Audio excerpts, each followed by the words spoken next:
Welcome to Trust Matters, the podcast, where Charles H. Green, CEO of Trusted Advisor Associates and co-author of the best-selling book, The Trusted Advisor, answers your questions and offers wisdom on how to build stronger relationships with clients and colleagues. Hi, Jason. How are you doing today? And what have we got from our listeners for today? So our next question comes from Claire, who sells enterprise software solutions to large global companies. She writes, Charlie, I find that I often hold what feels like a very good sales meeting with a key client, but then we get to the end and it just sort of fizzles out. I've qualified the lead, I've done my prep well, shown value in our solution, and I've answered all their questions. The meeting seems to end a bit awkwardly. They smile and say, thanks, we'll get back to you.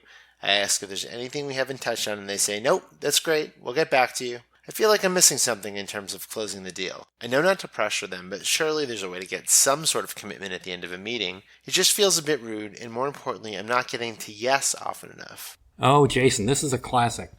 You're not alone. You are suffering from a self-inflicted wound that derives from one of the biggest sales obsessions in the field, the cult of closing. Here's what I mean.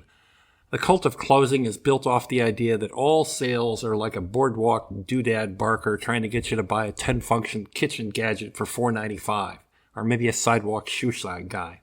And yes, you and I could be talked into buying such a device and even enjoy the banter. But nobody buying B2B or professional services is going to be tricked into being, quote, closed, unquote, by any clever line or tactic you can come up with. Forget about it.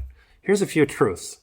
Truth number one, more than half the time, the sale was won or lost before you walked in the door. You just don't know which one it is. And neither does the client, by the way, though they may have some inclinations going in. Your service and maybe you yourself are either a fit with this client and this job or you're not.